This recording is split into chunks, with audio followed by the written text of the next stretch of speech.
You are nothing, Alara. You have always been nothing, and you will always be nothing. The words echoed through the ceremonial clearing as Damien turned his back on her, his hand already reaching for Lyanna, the beta's daughter with the perfect wolf and the perfect pedigree.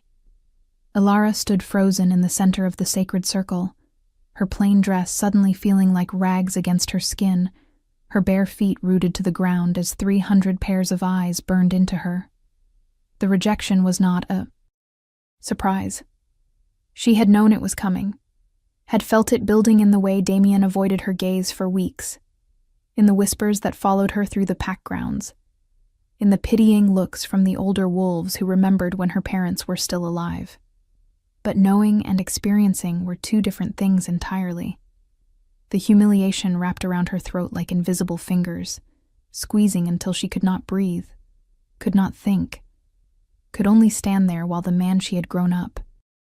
Beside, the man she had foolishly believed might see past her Omega status and her silent wolf, chose someone else in front of everyone who had ever mattered. The pack did not even have the decency to look away. They watched. They always watched when someone like her was being reminded of her place. Damien has made his choice, Alpha Thomas announced, his voice carrying across the clearing with the authority of leadership. The mate bond ceremony will proceed with Lyanna of the Silver Ridge. Line. The formality of it, the casual dismissal, was somehow worse than any outright cruelty could have been. Alara was not even worth acknowledging in the official announcement.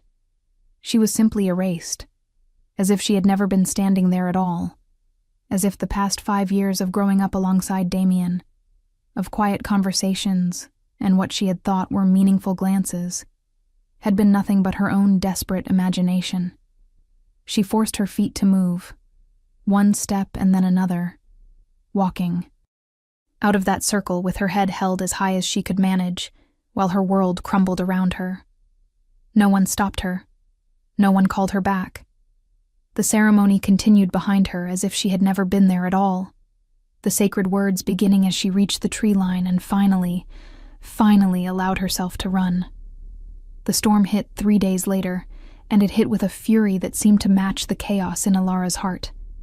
She had spent those 3 days in the small cabin at the edge of Pack, territory that had been her home since her parents died 6 years ago, surviving on the meager supplies she kept, and trying not to think about Damien and Lyanna's bonding ceremony happening in the Great Hall. She did not attend. No one expected her to. No one had even bothered to check on her, which was both a relief and a fresh wound. When the emergency howls began echoing through the forest, summoning all pack members to evacuate to the Alpha King's lands, Alara almost did not go. What did it matter if the storm took her? What did she have left to protect?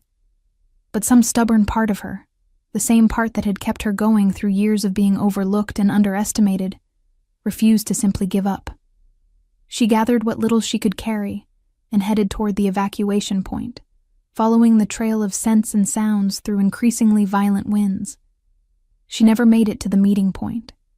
A massive tree, ancient and thick as a house, came crashing down across the path just as she was passing, missing her by inches, but blocking her way forward completely. The wind was screaming now, tearing at her clothes and hair with claws that felt almost alive. And the rain was not rain anymore, but sheets of water so thick she could barely see 3 feet ahead. Alara turned back, trying to find another route, but the forest had become a maze of fallen branches and flooding streams. Her wolf, that silent presence that had never once surfaced in all her 24 years, remained stubbornly dormant even now when she needed it most. She was alone, completely and terrifyingly alone, in a storm that was quickly becoming deadly. The cold was seeping into her bones, making her movements sluggish, and she knew with the clarity that comes from genuine danger that she was not going to make it out of this forest alive. That was when she heard it. A sound that cut through the storm like nothing else could, a howl so deep and powerful, it seemed to make the earth itself vibrate. Alara froze, her heart hammering against her ribs. That was not a normal wolf. That was not even a normal werewolf. That was something ancient and enormous and utterly terrifying. Every instinct she had, human and wolf both, screamed at her to run, but there was nowhere to run to. The sound came again, closer this time, and then she saw it through the rain and darkness. A wolf the size of a small car, its fur so dark it seemed to absorb what little light remained, its eyes glowing gold. Like twin suns in the storm. It should have killed her. Everything about it said predator, said danger, said run little prey while you still can. But instead of attacking, the massive wolf approached slowly, almost carefully, its huge head lowering until those golden eyes were level with hers. Ilara found she could not move, could not even breathe, as the wolf studied her with an intelligence that was far too human. Then it did something completely unexpected. It lowered itself to the ground, pressing its massive body close to the earth, and looked at her with what could only be described as invitation. Ilara stared at the creature, her mind struggling to process what was happening. It wanted her to climb on its back. This enormous, terrifying, magnificent wolf wanted to carry her. She should have refused. She should have been more afraid. But the cold was making her thoughts fuzzy, and the storm was getting worse, and this wolf, whatever it was offering her survival. She reached out with trembling hands, her fingers sinking into fur that was impossibly soft and warm despite the rain, and pulled herself onto the wolf's back. The moment she was secure, arms wrapped around the thick neck and legs gripping as best she could, the wolf rose to its full height and began to run. The speed was incredible, the forest blurring around them as the massive creature navigated through the storm with perfect confidence. Ilara buried her face in the warm fur and held on too, exhausted and overwhelmed to question her bizarre salvation. She must have lost consciousness at some point during the journey, because the next thing she knew, she was waking up in a bed softer than any she had ever felt in her life. The room around her was enormous, all stone walls and soaring ceilings, with a fire crackling in a hearth large enough to stand in. For a moment, Ilara thought she must be dreaming, or perhaps she had died in the forest, and this was some kind of afterlife. Then she noticed the man standing by the window, his back to her, and every thought fled her mind. He was tall, powerfully built in a way that spoke of both strength and control, with dark hair that fell past his shoulders and an aura of command so strong she could feel it from across the room. When he turned to face her, Ilara forgot how to breathe. He was the most beautiful man she had ever seen, with sharp features that seemed carved from stone, a strong jaw, and eyes that same impossible gold she had seen in the wolf. Those eyes found hers, and something passed between them, something electric and terrifying and absolutely undeniable. "You are awake," he said, his voice deep and smooth as aged whiskey. "Good. You were unconscious for nearly 12 hours. I was beginning to worry." Ilara opened her mouth to respond, but no sound came out. Her throat was dry, her mind racing. This man, whoever he was, radiated power in a way she had never experienced. It was not just physical strength, though. He clearly had plenty of that. It was something deeper, something that made her wolf, her silent, dormant wolf, suddenly stir for the first time in her entire life. "I am Cassian," the man continued, moving closer to the bed with steps that were almost predatory in their grace. "Alpha King of the Northern Territories, and ruler of the 5 kingdoms. And you are in my castle, safe from the storm. Alpha King." The words hit her like a physical blow. This was the Alpha King, the most powerful werewolf in existence, the ruler whose very name was spoken with reverence and fear, the being who had not taken a mate in over 3 centuries of life. And she was in his castle, in his room, wearing what she now realized was one of his shirts, because her own clothes had been soaked through. "I am Ilara," she managed to whisper, her voice rough from disuse. "I am nobody, just an Omega from the Silver Ridge Pack. Thank you for saving me, Your Majesty." I should go. I should not be here. She moved to get out of the bed, but Cassian was there in an instant, his hand gentle but firm on her shoulder, keeping her in place. The touch sent sparks racing across her skin, and she gasped at the intensity of it. "You will stay until the storm passes and you are fully recovered," Cassian said, his tone leaving no room for argument. "Your pack has been given refuge in the West Wing. They are safe, but you will remain here, in the royal quarters, where I can ensure your well-being personally." There was something in the way he said it, some undercurrent she could not quite identify, that made her pulse race. "Why?" she asked, the question escaping before she could think better of it. "Why would you personally care about a nobody Omega?" Cassian's eyes darkened, something fierce and possessive flashing in those golden depths. "Because the moment I caught your scent in that forest, the moment my wolf saw you shivering and lost in the storm, something inside me recognized you. My wolf has been restless for centuries, Alara, searching, waiting. And then I found you, this small, brave woman standing alone in a deadly storm, and everything inside me roared one word. Mine." The word hung in the air between them, heavy with implication. Alara felt her heart hammering so hard she thought it might burst from her chest.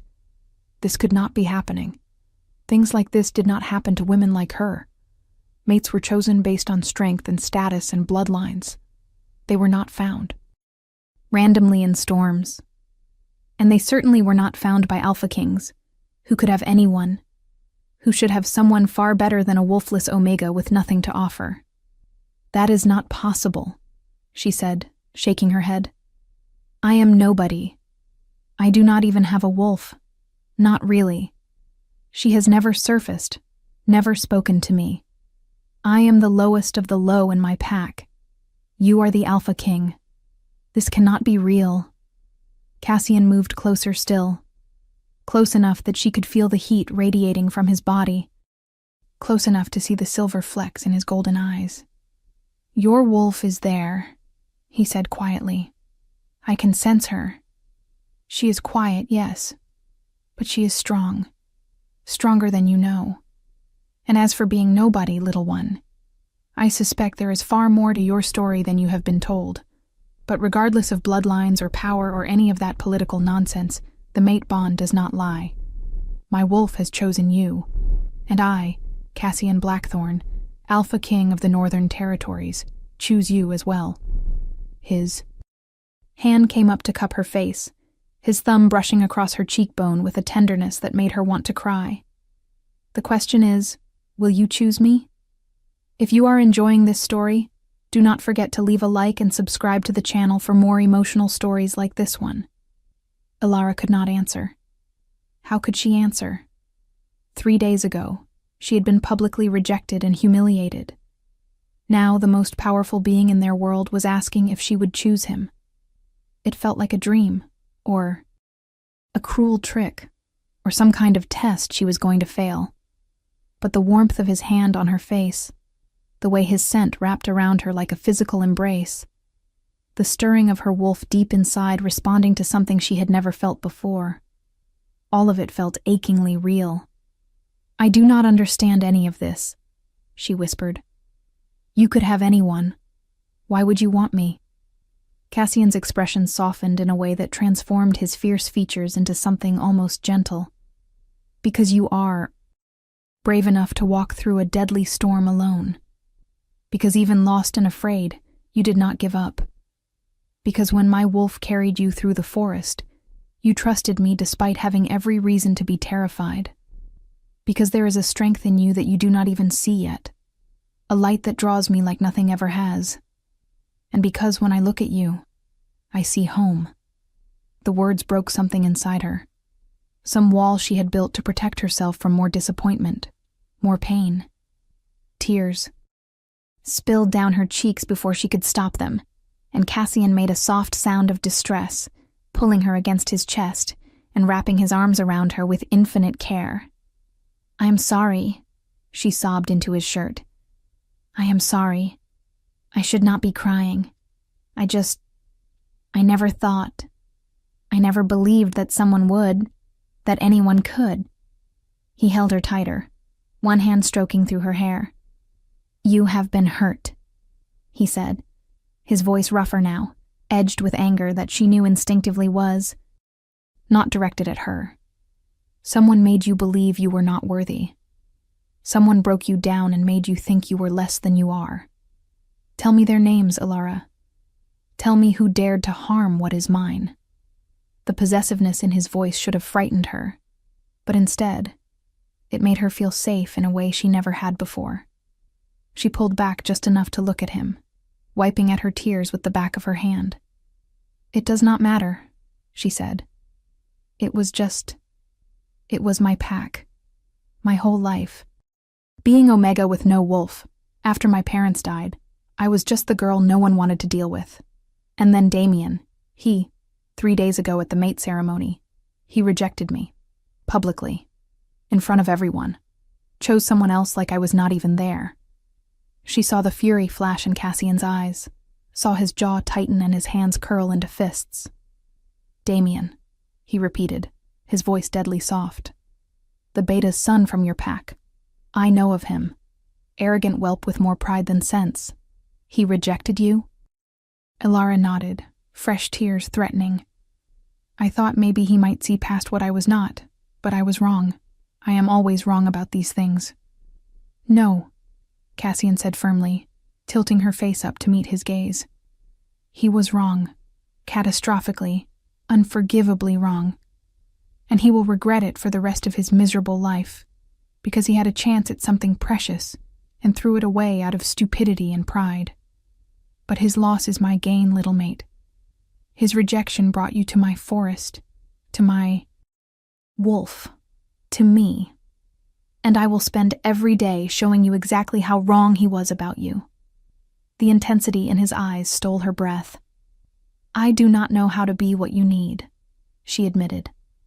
I do not know how to be a queen or a mate to someone like you. I do not even know how to be myself anymore. Cassian leaned forward, resting his forehead against hers. Then we will learn together. I have been alive for 347 years, Alara. I have fought wars, built kingdoms, survived. More battles than I can count. But I have never had a mate. I do not know how to do this any more than you do. We will figure it out together. The door to the chamber burst open before she could respond, and a woman strode in with the kind of confidence that came from a lifetime of privilege. She was stunning, with long silver hair and ice-blue eyes, wearing a gown that probably cost more than everything Alara had ever owned combined. Cassian, darling, the woman said, her voice dripping with false sweetness. I heard you brought back a stray from the storm. How charitable of you. Though I do think the servants' quarters would be more appropriate than the royal chambers, do you not? Cassian's entire demeanor changed in an instant, the gentleness disappearing behind a mask of cold authority. Lady Seraphine, he said, his tone formal and cutting.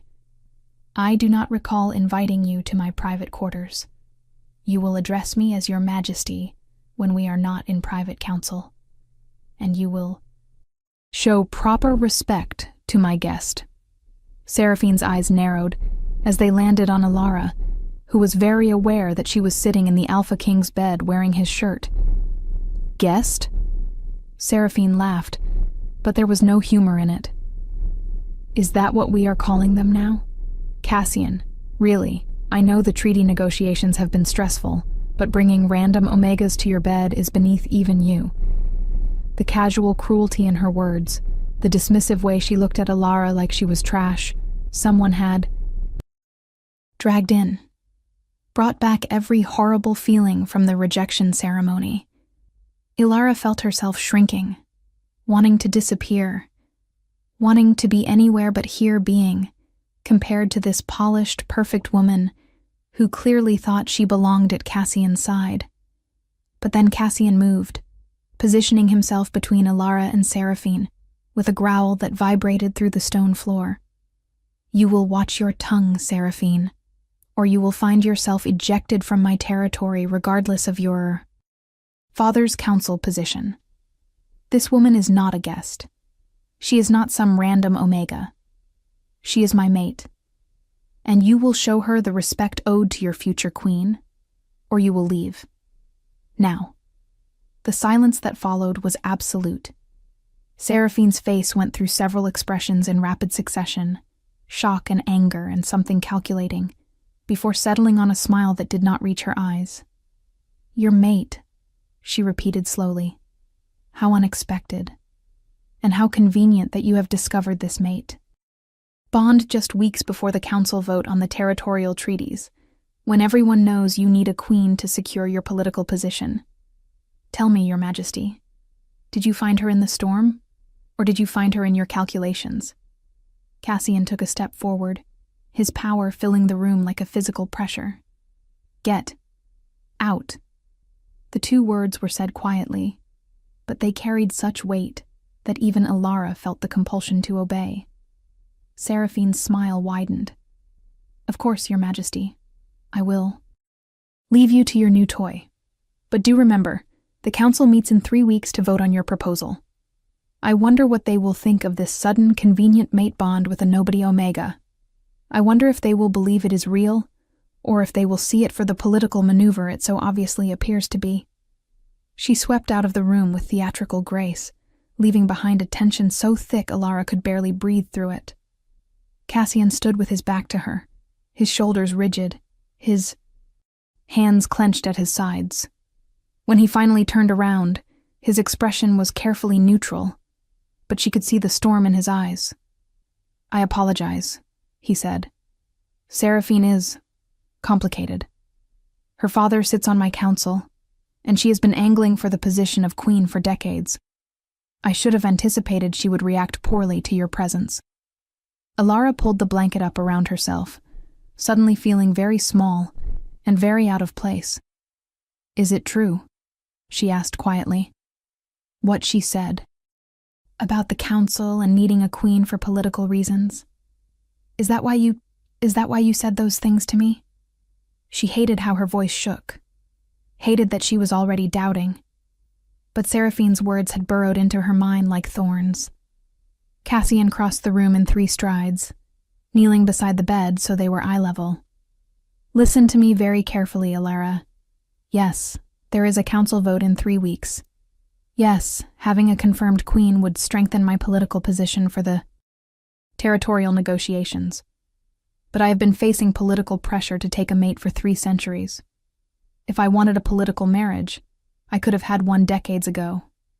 I could have chosen Seraphine, or any number of noble daughters who have been paraded before me. I did not, because I was waiting for something real. I was waiting for you." He took her hands in his grip gentle but firm. "The timing is unfortunate, I will not deny that. It makes everything look suspicious, makes it seem like calculation rather than fate. But I swear to you on my wolf, on my life, on everything I am. The mate bond is real. What I feel for you is real, and I will prove it to you, however long it takes." Alara wanted to believe him. Every part of her that had been starving for affection and acceptance and someone to choose her wanted to believe every word. But the scared, wounded part of her, the part that had learned not to trust, whispered that this was too good to be true. "I need time," she said finally. "I need to think. This is all happening so fast, and I need time." She saw the flash of something like pain in his eyes, but Cassian nodded. "Of course. You have been through a trauma, and now I have thrown all of this at you without giving you a chance to process. Take the time you need, little one. These chambers are yours for as long as you need them. I will have food sent up, and clothes that actually fit you.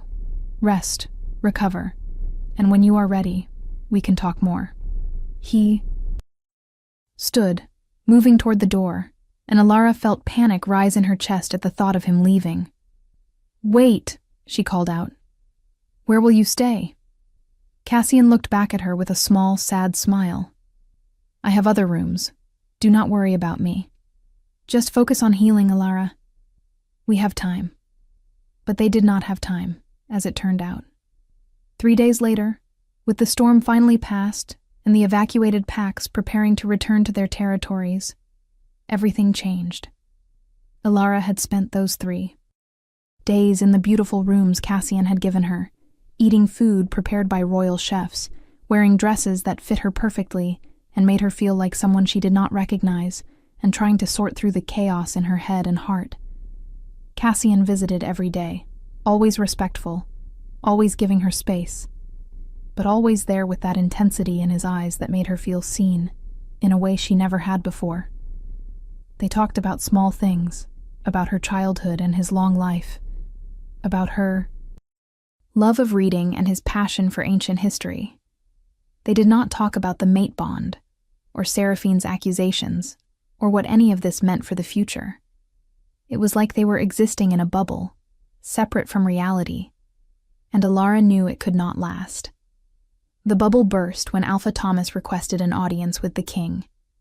Alara was not supposed to be there, but she had been exploring the castle when she heard raised voices coming from the throne room, and could not help but investigate. She pressed herself against the wall outside the open doorway, out of sight, but able to hear every word. "With all due respect, Your Majesty," Alpha Thomas was saying, his voice tight with barely contained anger. "Alara is a member of my pack. If you wish to keep her here, there are protocols that must be followed. She must be officially released from her pack bonds, and given her Omega status, there must be compensation." The casual way he discussed her, like she was property to be transferred, made Alara's stomach turn. "Compensation," Cassian repeated, his voice deadly soft. "You wish me to pay you for the privilege of offering protection to a woman your pack failed to protect? For giving shelter to someone your people treated as disposable?" "She is Omega," Thomas said, as if that explained everything. "She has no value beyond servitude or potential breeding, but she is still technically pack property until properly released. I am being generous by even offering to let her go, Your Majesty. Many alphas would not be so understanding about you taking one of their pack members without permission." The words hit Alara like physical blows. Pack property. No value beyond servitude or breeding. This was what her alpha truly thought of her. What he had always thought. She had known she was not valued, but hearing it stated so baldly made something inside her crack. "I see," Cassian said, and Alara could hear the barely restrained fury in his voice. "And what compensation would you consider appropriate for releasing your pack property?" There was movement inside the room, and Alara risked a glance around the doorframe. Alpha Thomas was pacing, looking pleased with himself. "The Omega herself has no value, but your interest in her does. I would say access to the northern hunting grounds for the next 5 years would be fair compensation for the inconvenience of losing a pack member." "Inconvenience," Cassian repeated. Alara watched as he stood from his throne, descending the steps with predatory grace. "You call losing Alara an inconvenience, as if she is not a living being with her own will and desires, as if she is nothing more than a bargaining chip." Thomas had the sense to look slightly nervous as the Alpha King approached. "I mean no disrespect, Your Majesty. I am simply following the old laws. Omegas without wolves are the property of their packs until formally released or claimed by a mate. These are your laws." Cassian stopped, directly in front of Thomas, towering over the smaller Alpha. "Those laws were written centuries ago for a different time. But you are correct that technically they still stand." "Very well. I will give you access to the northern hunting grounds for 5 years in exchange for Alara's full and unconditional release from the Silver Ridge Pack. Draw up the papers. I want it done today. What do you think will happen next? Leave your predictions in the comments below." Thomas nodded eagerly, clearly, thrilled with his victory. "Of course, Your Majesty. I will have my beta prepare the documents immediately. Though I must warn you, There may be questions about your sudden interest in a wolfless Omega. Some might see it as weakness, taking in strays. Cassian's smile was all teeth, no warmth. Let them question. They will learn soon enough exactly how wrong they are. About everything. Now get out of my sight before I remember that I do not actually need your permission to keep what is mine. Thomas fled, and Alara pressed herself harder against the wall, trying to become invisible. But Cassian's voice called out, "You can come in now, little mate. I know you have been listening." Alara stepped into the doorway, her face burning with embarrassment at being caught. But more than embarrassment, she felt a confusing mix of anger and gratitude, and something that felt dangerously close to hope. "You bought me," she said, unable to keep the bitterness from her voice. "Like property. Just like he said." Cassian's expression softened. "No, I freed you. There is a difference. Your alpha was never going to simply let you go out of kindness. He would have found ways to make your life here difficult, to undermine your position, to use you as leverage. By giving him something he wants more than the satisfaction of keeping you trapped, I ensured your complete freedom from that pack. You owe them nothing now. You are bound to no one unless you choose to be." He moved closer but stopped, a few feet away, giving her space. "I know how it looked. I know how it sounded. But Alara, I would have given him anything he asked for, would have traded half my kingdom if necessary, to ensure you never had to go back to a place that treated you as less than you are. That is not buying you. That is valuing you." Alara felt tears burning her eyes again, frustrated with herself for crying so much. "I heard what he said, about Omegas with no value, about breeding and servitude. That is all I have ever been to them. That is all anyone sees when they look at me." Cassian closed the distance between them, his hands cupping her face with infinite gentleness. "That is not what I see. When I look at you, I see a woman who survived years of neglect and cruelty without becoming cruel herself. I see someone who walked into a deadly storm alone because she refused to give up. I see my mate, my equal, my future queen. And I see someone whose wolf is far more powerful than anyone has ever suspected." That got her attention. "What do you mean?" Cassian's expression turned serious. "I have been alive a very long time, Alara. I have seen many wolves, sensed many different types of power. Your wolf is silent, yes, but she is not weak. She is dormant. There is a difference. Something is keeping her suppressed, something beyond just you not knowing how to shift. I can feel it when I am near you, like a sleeping giant beneath the surface." "That is not possible," Alara said, shaking her head. "I have been tested by every healer in my pack. They all said the same thing.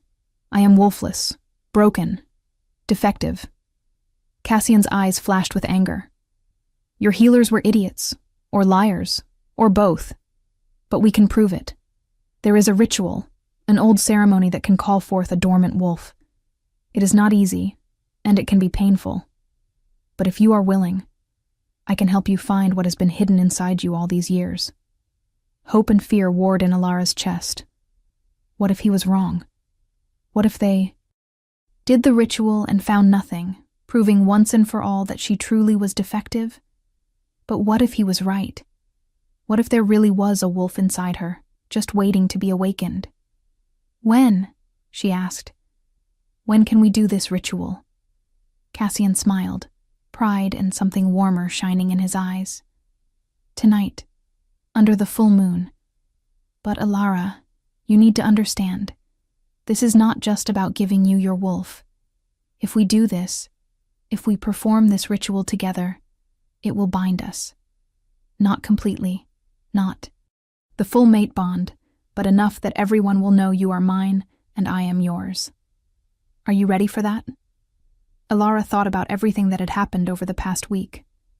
The rejection, the storm, finding Cassian, the impossible claim that she was his mate, Seraphine's accusations, her alpha selling her like property. She thought about spending the rest of her life as she had spent the past 6 years, invisible and unwanted and alone. Or she could take this chance, this terrifying, impossible chance with a man who looked at her like she was precious, who called her his equal, who promised to help her find the part of herself she had always believed was missing. It was not even really a choice. "I am ready," she said. "Show me how to find my wolf." The ritual took place in a sacred grove deep in the royal forest, a clearing ringed by ancient stones that hummed with old magic. Cassian had explained that these stones predated even his long life, placed by the original werewolf shamans who had first learned to walk between human and wolf. The full moon hung overhead, huge and silver, bathing everything in ethereal light. Alara stood in the center of the circle wearing a simple white dress, her feet bare on the soft grass, her heart hammering with a mixture of terror and anticipation. Cassian stood at the edge of the circle, already shirtless, his muscled torso covered in ancient markings he had painted on with ash and sacred herbs. 4 of his most trusted advisors stood at the cardinal points, their own wolves just beneath the surface, ready to lend their power to the ceremony. "Remember," Cassian said, his voice carrying across the clearing, "you must be willing to let go of everything holding you back. Every doubt, every fear, every lie you have been told about yourself. Your wolf is there, Alara. She has always been there. She is just buried under layers of pain and suppression. You have to dig through all of that to find her." Alara nodded, trying to calm her racing heart. Cassian began to chant in a language so old it felt like the words themselves had weight, had power. The other wolves joined in, their voices creating a harmony that resonated in Alara's bones. She felt something shift inside her, some barrier she had not even known was there beginning to crack. The chanting grew louder, more intense, and Cassian stepped into the circle, his eyes bleeding to gold as his wolf rose to the surface.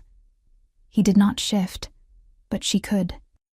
See his wolf looking out through those golden eyes, could feel the immense power rolling off him in waves. "Call to her," Cassian commanded, his voice rougher now, his wolf evident in every word. "Call to your wolf. Demand that she answer. You are not broken, Alara. You are not defective. You are powerful, and it is time to claim what has always been yours." Alara closed her eyes and reached inward, deeper than she had ever dared to go before. She called out, not with words, but with emotion, with desperate need, with the accumulated pain of 24 years of feeling incomplete. And for the first time in her entire life, something answered. It was faint at first, barely a whisper, but it was there. A presence, ancient and wild and hers. "I feel her," Alara gasped, tears streaming down her face. "She is there. She is really there." Cassian moved closer, close enough to touch but not quite making contact. "Keep going. Go deeper. Break through whatever is holding her back." Alara dove deeper into herself, following that thread of awareness, and hit a wall. Not a physical wall, but something solid and unyielding that had been placed around her wolf like a cage. She pushed against it, but it did not budge. "There is something blocking her," she cried out. "I cannot get through." Cassian growled, a sound that was more wolf than man. "Someone put a binding on you, a suppression spell. That is why your wolf never surfaced. Someone deliberately locked her away." The rage in Ifai. His voice was terrifying and comforting all at once. "Can we break it?" Alara asked desperately. "Can you help me break through?" Cassian reached out and took her hands, and the moment their skin touched, power exploded through her. His wolf was so close to the surface now, adding his strength to hers, and together they slammed against that barrier. Once, twice, 3 times. On the 4th impact, Alara felt something crack, felt the binding beginning to splinter. "Again," Cassian commanded, his grip on her hands tightening. "Break through, little mate. Claim your wolf. Claim your power. Claim everything that was stolen from you. Alara screamed, putting everything she had into one final push, and the barrier shattered. Power exploded outward from her in a wave that knocked everyone except Cassian back several feet. Her wolf surged forward, finally free after decades of imprisonment, and Alara felt herself shifting for the first time in her life. The pain was intense, bones breaking and reforming, muscles tearing and rebuilding. But under the pain was joy so profound she could barely contain it. She was shifting. She had a wolf. She was not broken. When the transformation completed, Alara stood on 4 legs in the center of the sacred circle, and the shocked gasps from Cassian's advisors told her something was very wrong, or very right. She could not tell which. If you want to see how this story ends, make sure you are subscribed with notifications on. Cassian was staring at her with an expression she could not read, his eyes wide with something that looked like awe. "Alara," he said softly, "look at yourself." She looked down at her paws and froze. Her fur was not the brown or gray she had expected, the common colors of regular wolves. Her fur was white, pure, shimmering white that seemed to glow in the moonlight. And she was not small, not the size she should be as an omega. She was huge, nearly as large as Cassian's wolf form, with power thrumming through every cell of her body. "What does this mean?" she asked, her wolf's voice coming out strong and clear in the mind link. Cassian shifted into his own massive dark wolf, padding over to her with something like reverence in his movements. "It means," he said through the pack link, "that you are not just any omega. White wolves are the rarest of all bloodlines, the mark of ancient royalty. You are descended from the moon goddess's first children, Alara. You are not broken. You never were. You are more powerful than anyone in your pack, possibly more powerful than most alphas. And someone knew it. Someone bound your wolf deliberately to keep you weak, to keep you from claiming your birthright." The implications of his words crashed over her like a wave. Someone had done this to her on purpose. Someone had looked at her, probably when she was just a child, and decided she was too dangerous to be allowed her power. Who? And why? Before she could process any of it, another voice cut through the night. "Well, well. This is quite the unexpected development." Seraphine stood at the edge of the clearing, no longer alone. She had brought at least a dozen wolves with her, all in fighting formation. And at the center of the group, looking smug and vindicated, was Damien. "I told you she was dangerous," Damien said, his eyes locked on Alara's white wolf. "I knew there was something wrong with her. That is why I rejected her.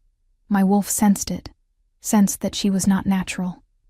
Seraphine smiled, cold and calculating. "A white wolf. How very inconvenient for everyone. You see, Cassian, there are laws about bloodline wolves, ancient laws that say only proven royalty can have white wolves. And if a white wolf appears who is not of proven royal lineage, well, that wolf must be investigated. Thoroughly, to ensure they are not some kind of abomination or threat to the natural order." Cassian's growl was so deep it shook the ground. He shifted back to human form, not caring about his nudity, power radiating from every pore. "You dare threaten my mate in my own territory, Seraphine? You dare bring weapons into a sacred grove during a mating ritual? This is an act of war." Seraphine's smile never wavered. "This is an act of preservation, Your Majesty. The Council will want to question her, to verify her bloodline, to ensure that this convenient white wolf that appeared just in time to secure your political position is legitimate and not some kind of magical fraud. I am sure you understand. After all, you are the one who has always insisted we follow the law, no matter how inconvenient." Alara shifted back to human form, grateful when Cassian immediately moved to shield her body from view. One of his advisors rushed forward with a cloak, and she wrapped it around herself with shaking hands. I am not a fraud, she said, her voice stronger than she felt. I do not even understand what I am, but I am not a threat to anyone. That remains to be seen, Seraphine said. Damien has testified that you exhibited unstable behavior before your rejection, that you were obsessive and potentially dangerous. Given your hidden power, one must wonder what else you have been hiding. Ilara felt like she had been punched in the stomach. Damien was lying, creating a false narrative to make her seem unstable, and Seraphine was using it to undermine her position. Before she could defend herself, Cassian spoke, his voice carrying the weight of absolute authority. This is going to happen. Ilara will submit to a bloodline verification, conducted by neutral shamans of her choosing, not yours. She will answer reasonable questions about her heritage and her wolf. But she will not be imprisoned. She will not be separated from me, and she will not be treated as a criminal. She is under my protection as my mate and as a white wolf, both of which afford her rights under the old laws that even the council cannot override. Seraphine's expression flickered with frustration. The council will insist on safeguards, Your Majesty. She is too powerful to simply take your word that she is harmless. Cassian bared his teeth in something that was not quite a smile. Then the council can insist all they want. But they will do so knowing that any attempt to take Ilara from me will result in war. And despite my age and my desire for peace, I assure you, Seraphine, I have not forgotten how to burn kingdoms to the ground when something I love is threatened. Test me on this, and you will discover exactly why I have remained Alpha King for 3 centuries when so many have tried and failed to take my throne. The threat hung in the air, absolute and undeniable. Seraphine stared at Cassian for a long moment, something calculating behind her eyes, before she finally nodded. Very well. We will await the council's official response. But know this, Your Majesty. The old laws about white wolves exist for a reason. If she cannot prove her lineage, if there is any indication she is a threat, not even your protection will be enough to save her. They left, Damien throwing one last disgusted look at Ilara before following Seraphine into the darkness. The moment they were gone, Ilara's legs gave out. Cassian caught her before she could fall, lifting her into his arms and carrying her back toward the castle. I am sorry, he said quietly. I should have anticipated this. Should have performed the ritual in private where Seraphine could not interfere. Ilara shook her head against his chest. This is not your fault. But Cassian, what if they are right? What if I am some kind of threat? I do not know anything about my bloodline. My parents died when I was 18. I have no family, no history. What if I cannot prove I am supposed to have this power? Cassian looked down at her with fierce determination. Then we will find the proof. Together. But Ilara, I need you to know something. Even if we could not prove your bloodline, even if the council declared you a threat, even if the entire werewolf world stood against you, I would still choose you. I would still fight for you. Because you are my mate, and I protect what is mine. The next 3 weeks were a whirlwind of activity and tension. Cassian had summoned the most respected shamans from across the territories to perform the bloodline verification, determined to ensure the process was beyond reproach. Ilara spent hours answering questions about her parents, her childhood, anything that might provide a clue to her heritage. She learned to shift more easily, her white wolf becoming more confident with each transformation. And through it all, Cassian was there, steadfast and protective, teaching her to control her new power and preparing her for the political battle ahead. They had not completed the mate bond, had not taken that final step, though the pull between them grew stronger every day. Cassian had insisted they wait until after the council meeting, until Ilara was free from the threat hanging over her head, so that their bonding would not be tainted by political necessity. The council convened on the first day of the new moon, in the great hall of Cassian's castle. Ilara stood beside Cassian's throne, wearing a gown of deep blue that one of his advisors had insisted would project authority while still being appropriate for her unconfirmed status. The hall was filled with alphas and nobles from every territory, all there to witness the proceedings. Seraphine sat in the front row, looking pleased with herself, Damien beside her like a loyal dog. The head shaman, an ancient woman named Vera, who predated even Cassian, stood in the center of the hall, holding a bowl of sacred water and a knife of blessed silver. "We are here," Vera announced, her voice surprisingly strong for someone so old, "to verify the bloodline of Ilara, formerly of the Silver Ridge Pack, now claimed mate of our Alpha King. The verification will consist of 3 tests.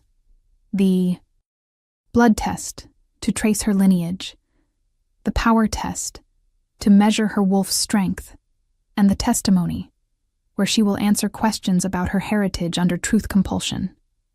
Ilara felt her heart hammering as Vera approached. The blood test came first. Vera made a small cut on Ilara's palm, letting 3 drops of blood fall into the sacred water. The water began to glow, swirling with colors that shifted and changed. Vera studied it intently, her ancient eyes seeing things Ilara could not. After what felt like an eternity, Vera looked up. "The bloodline is confirmed. This wolf carries the mark of the Silver Moon line, the ancient royal family that was thought to have died out 5 centuries ago. Her blood is pure, her lineage undisputed. She is not just a white wolf, she is the last surviving heir of the Silver Moon throne." The hall erupted in shocked murmurs. Seraphine's face went pale, then red with barely contained fury. Ilara felt like the ground had dropped out from under her. She was royalty? Actual royalty? That was impossible. Her parents had been ordinary pack members, nothing special about them at all. "How is this possible?" Ilara asked Vera. "My parents were not royalty. They were just regular wolves." Vera smiled gently. "Your parents hid what they were to protect you. The Silver Moon line was hunted to extinction by those who feared their power. Your parents must have gone into hiding, probably changed their names and their scent, to keep you safe. But blood does not lie, child. You are the rightful heir to one of the most ancient and powerful bloodlines in our history." Seraphine stood abruptly. "This is convenient. Too convenient. How do we know the shaman has not been bribed? How do we know this is not all an elaborate fraud to legitimize the king's political alliance?" Vera turned her ancient gaze on Seraphine, and even from across the hall, Ilara could feel the weight of the old wolf's disapproval. "Are you accusing me of corruption, lady?" "Seraphine? Me, who has served as head shaman for 200 years without a single question of my integrity." Seraphine had the grace to look slightly nervous, but she pressed on. "I am simply saying that this is all very suspicious. A wolfless Omega suddenly develops not just a wolf, but a white wolf, just in time to secure the Alpha King's political position. And now we are supposed to believe she is long-lost royalty? It is too perfect. Too neat." Cassian stood, and the hall immediately fell. Silent. "The blood test does not lie, Seraphine. You know this. The sacred water has verified her lineage. But if you need more proof, we will continue with the other tests. Though I warn you now, if you continue to insult my mate's honor and integrity, we will have words, private words, the kind that end with your family losing their council seat." The threat was clear, and Seraphine sat back down, though the fury in her eyes promised this was far from over. The power test came next. Vera directed Ilara to shift, then measured the strength of her wolf against a series of magical benchmarks. Each test confirmed what Cassian had said. Ilara was not just powerful for an Omega. She was powerful, period. Her strength matched or exceeded most alphas, and her connection to the moon's energy was extraordinarily strong. "She is not only legitimate," Vera announced when the tests were complete. "She is potentially one of the most powerful wolves born in the last 5 centuries. Her wolf" was suppressed likely by a binding placed when she was very young. But now that the binding is broken, her full power is emerging. There is no question of fraud here. This woman is exactly what she appears to be. A royal white wolf, the last of her line, and a fitting mate for our Alpha King. The final test was the testimony. Vera placed a small charm around Alara's neck, ancient magic that would make it impossible for her to lie while wearing it. Then the questions began. Alphas from various territories asked about her childhood, her parents, what she remembered about them. Alara answered as truthfully as she could, though there was so little she knew. Her parents had died in what everyone said was a random attack when she was 18. She had been too young to ask questions about their past, too focused on survival after their deaths to wonder if there was more to their story. But one thing became clear as she spoke. Her parents had been careful. They had kept to themselves. Never spoke of family or history, moved frequently during her childhood. All behaviors consistent with people in hiding. When the questioning finally ended, Vera removed the charm and turned to address the council. I have heard enough. Alara's testimony confirms what the blood test showed. She is who she appears to be, with no deception or fraud. The question now is not whether she is legitimate, but what her existence means for the balance of power in our world. A silver moon heir has not existed in centuries. By ancient law, she has a claim to territories and titles that have long since been absorbed by other ruling families. The hall erupted again, this time with voices raised in alarm and argument. Cassian raised his hand for silence. The question of territorial claims can be addressed later. For now, what matters is that Alara's bloodline has been verified. She is under no suspicion, no investigation, no threat. She is free to claim her place as my mate and as a royal wolf in her own. Right. Does anyone challenge this conclusion? For a long moment, no one spoke. Then Damien stood, and Alara's stomach dropped. I challenge, he said, his voice carrying across the hall. Not the bloodline, but the character. I was there when her wolf was bound. I know who did it, and I know why. And if the council knew the full story, they would never allow this mating to proceed. The hall fell absolutely silent. Cassian's power flooded the room, crushing and terrible. You will explain. Yourself, whelp. Now. Damien smiled, cruel and vindictive. Her father bound her wolf. I was 8 years old playing in the woods near their cabin when I saw him perform the ritual. He bound his own daughter's wolf and said it was necessary, that she was too dangerous to be allowed her power. If her own father, who carried the same bloodline, thought she needed to be suppressed, what does that tell us about what she might become? Alara felt like she could not breathe. Her father had bound her wolf? Her own father had locked away this essential part of herself? Why would he do that? What was wrong with her that even her own parents thought she was too dangerous? Cassian was at her side in an instant, his arm around her waist, holding her up as her legs threatened to give out. That proves nothing, Cassian snarled at Damien. Parents make choices to protect their children. Perhaps he bound her wolf to hide her from those hunting the silver moon line. Perhaps it was a temporary measure that he intended to reverse later. Or perhaps he was wrong, acting out of fear rather than wisdom. But his choice does not define who Alara is now. Damien shook his head. Or perhaps he knew exactly what he was doing. Perhaps he knew his daughter was dangerous, unstable, a threat. And now that binding is broken, now that threat is loose, we are all supposed to just accept her because the Alpha King wants her. That is not good enough. Before anyone could respond, the great doors of this hall burst open. A woman strode in, old beyond measure, her hair white as snow, her eyes the same silver as the moon itself. Every wolf in the hall immediately bowed, including Cassian and Vera. Alara had no idea who this was, but the power radiating from her made even Cassian seem small in comparison. Enough, the woman said, her voice echoing with ancient authority. I have heard enough foolishness." She walked directly to Alara, studying her with those silver eyes. "I am Selene, first of our kind, mother of all wolves, the one you call Moon Goddess. And I am here to end this ridiculous debate." The Moon Goddess.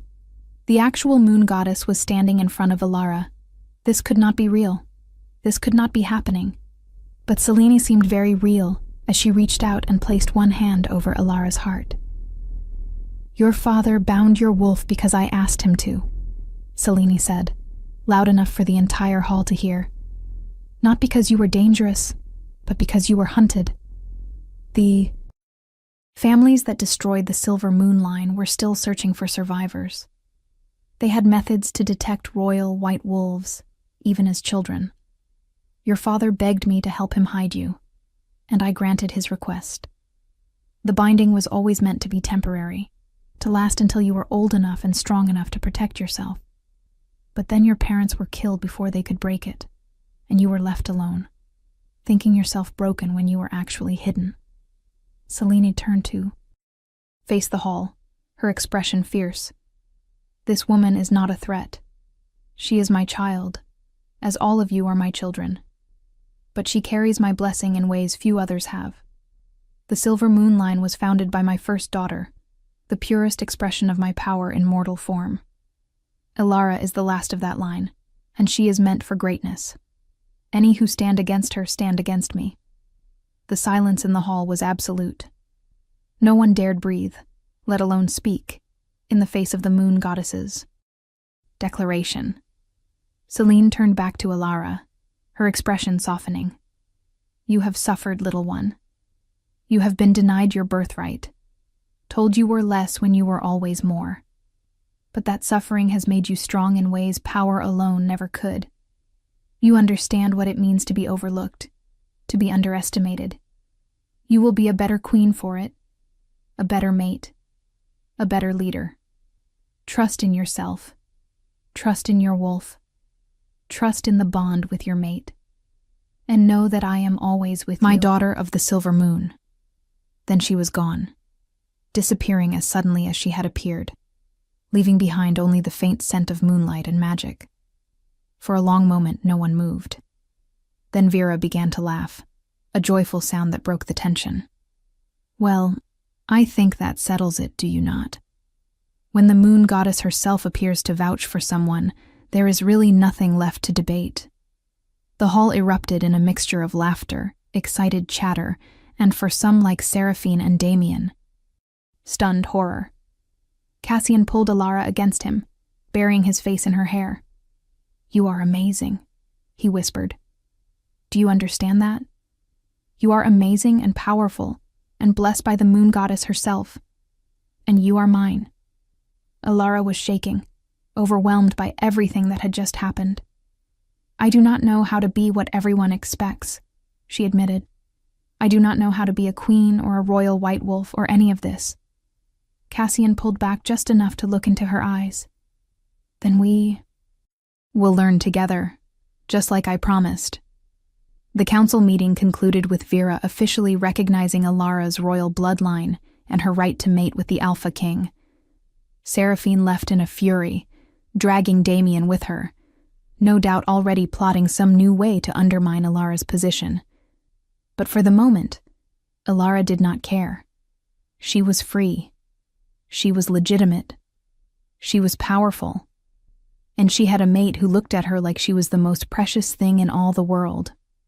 That night, under the full moon, Cassian led her back to the sacred grove where her wolf had first awakened. "I wanted to do this here," he said, his hands gentle as he cupped her face. "Where you first claimed your power. Where you first became who you were always meant to be." Alara understood what he was asking without him having to say it. The final step. The complete mate bond. "I am ready," she whispered. "I want this. I want you. I choose you, Cassian." His kiss was gentle at first, reverent, but quickly deepened into something more passionate, more desperate. They came together under the moonlight, Two wolves finally completing a bond that had been written in the stars, long before either of them was born. When Cassian bit down on her shoulder, marking her as his mate, and she returned the mark on his neck, Alara felt their souls intertwining, becoming one in a way that transcended physical touch. The mate bond snapped into place, complete and unbreakable, and Alara felt everything Cassian felt. His love, fierce and protective and all-consuming, his pride in her strength, his determination to give her everything she had been denied, and under it all, a bone-deep certainty that she was his, and he was hers, and nothing in any world would ever separate them. Afterward, they lay together in the grass, Cassian's arms wrapped around her, both of them basking in the completeness of the bond. "I never thought I would have this," Alara admitted. "A mate who chose me. Power. A place where I belong. It feels like a dream." Cassian pressed a kiss to her temple. "It is not a dream, little mate. It is real. You are a queen now, in title and in truth. My queen. The Silver Moon heir. And you are going to change our world." Alara smiled, feeling her wolf purring contentedly within her, finally free and finally home. "We will change it together," she corrected. "Mates are equals after all. You said so yourself." The next morning, Cassian called a formal gathering in the throne room. Alpha and Noble still in the castle was present, along with members of Alara's old pack, including Alpha Thomas, who looked deeply uncomfortable. Alara stood beside Cassian's throne wearing a gown of silver and white, the colors of her bloodline, her newly completed mate mark visible on her shoulder. Cassian stood and addressed the gathered wolves, his voice carrying the weight of absolute authority. "We are here to formalize what the council confirmed yesterday. Alara of the Silver Moon line is my mate, confirmed and bonded. She is your queen, with all the rights and authority that entails. More than that, she is a royal white wolf, last heir of an ancient bloodline, with her own claim to power beyond just being my mate. Any who wish to challenge her position may do so now, though I warn you, such a challenge would be unwise." No one spoke. No one dared. Cassian continued. "There is one more matter to address. The treatment Alara received from her former pack, the years of neglect, the public rejection, the casual dismissal of her worth. These actions were taken when she was believed to be a powerless Omega. Now that her true status has been revealed, some might call for punishment of those who wronged her. But that decision is not mine to make. It is hers." He looked down at Alara, and she understood what he was offering her. The chance for vengeance, the power to make those who hurt her pay for their cruelty. She could destroy Damien's reputation, strip Alpha Thomas of his position, make her old pack suffer as she had suffered. All she had to do was say the word. Alara stood and walked to the front of the dais, looking out at the gathered wolves. She found Damien in the crowd, saw the fear in his eyes as he waited for her judgment. She found Alpha Thomas, saw him preparing to defend his actions. She thought about everything she had endured, every cruel word and dismissive look and moment of loneliness. And then she thought about who she had become because of it. Strong, compassionate, capable of understanding what it meant to be overlooked and underestimated. "I could punish you," she said, her voice clear and strong. "I could take everything from you the way you tried to take everything from me. But I will not. Not because you deserve mercy, but because I refuse to let your cruelty make me cruel. I refuse to become what you tried to make me believe I was. Small, bitter, broken." She locked eyes with Damien. "You rejected me because you thought I was worthless. You told me I was nothing. But look at me now. I am a queen. I am a royal white wolf. I am mated to the most powerful being in our world. And you are just a beta's son who let the best thing that ever could have happened to him slip through his fingers because you were too blind to see value that did not come with a perfect pedigree.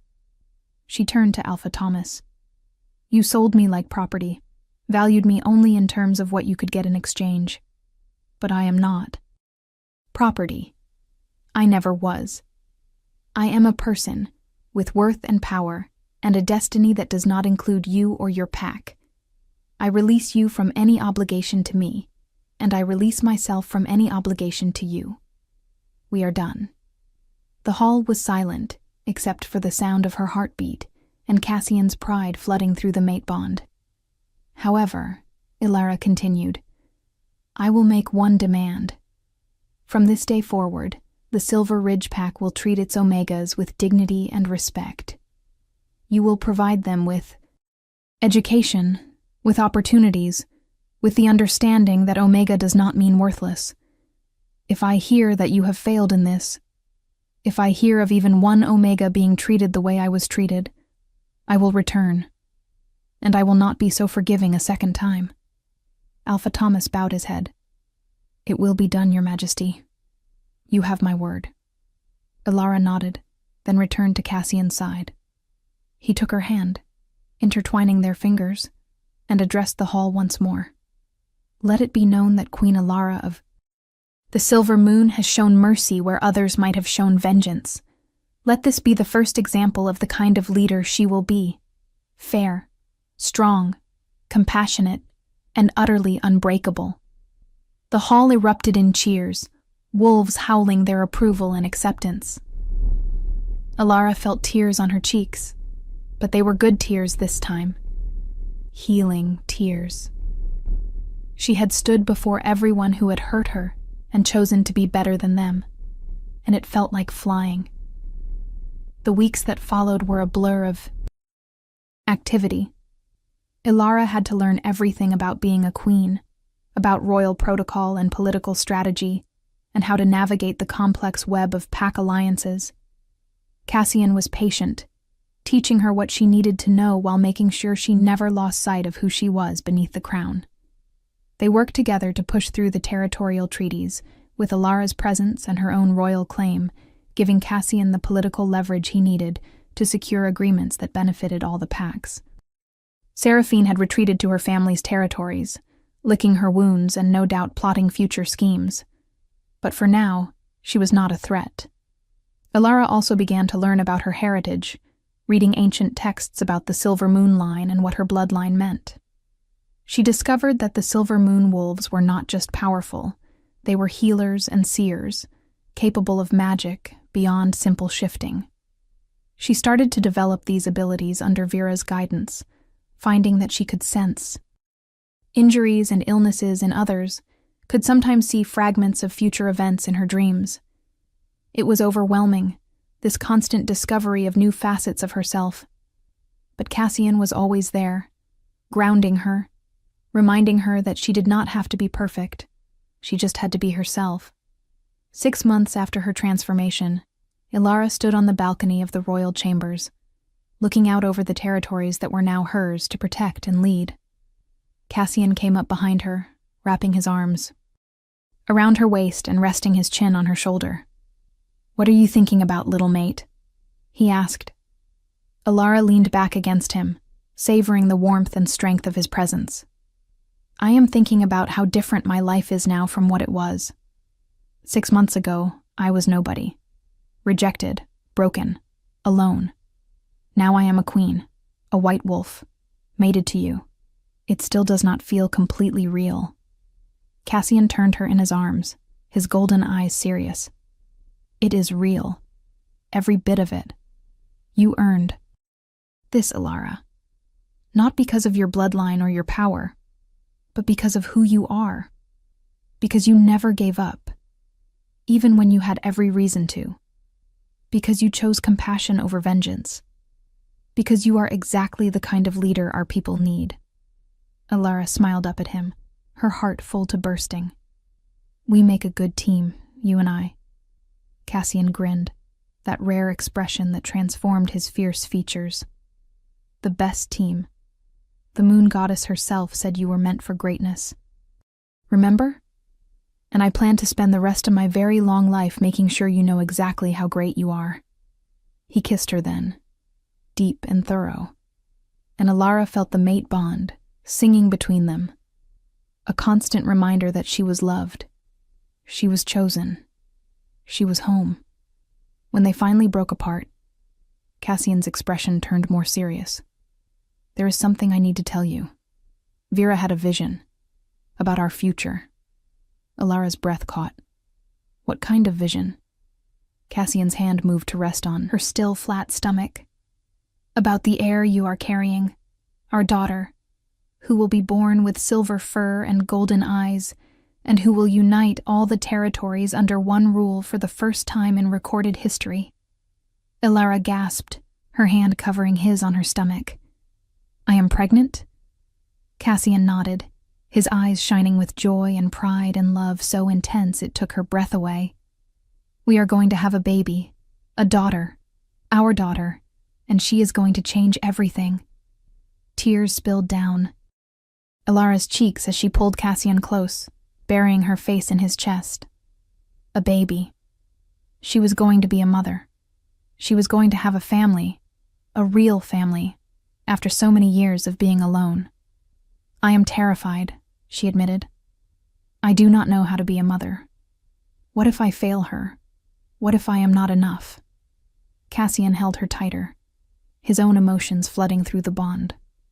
Love, certainty, unshakable faith.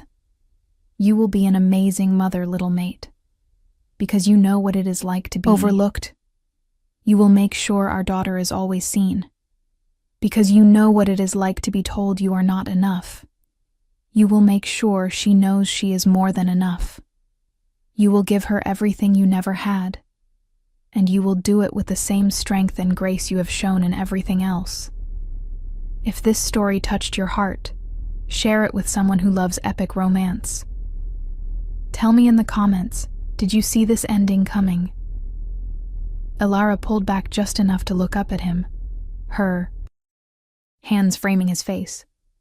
"I love you, Cassian Blackthorn, my mate, my king, my home. Thank you for seeing me when no one else did. Thank you for choosing me." Cassian smiled, pressing his forehead to hers. "I would choose you in every lifetime, Alara, in every world, in every possible future. You are my mate, my queen, my everything, and I will spend eternity proving it to you." They stood together on that balcony as the sun set over their territories, two wolves who had found each other against all odds, who had overcome rejection and doubt and fear to claim a love that would echo through the ages. Alara had gone from being nothing to being everything, from invisible to unforgettable, from the rejected Omega to the beloved Queen. And as she felt her daughter growing inside her, felt Cassian's love surrounding her like armor, felt her wolf purring contentedly after a lifetime of silence, Alara finally understood what the moon goddess had meant. Her suffering had not broken her. It had forged her into something stronger than she ever could have been otherwise. She was not just a survivor. She was a queen, a mother-to-be, a force of nature who would shape the future of all werewolves. And it had all started with a storm, a desperate run through the forest, and a massive dark wolf with golden eyes who had seen something in her that no one else had, who had looked at the rejected, wolfless Omega and seen his mate, his equal, his future. Alara smiled, tears of joy streaming down her face, and let herself believe, finally and completely, that she was exactly where she was meant to be, that she was enough, that she was loved, that she was home.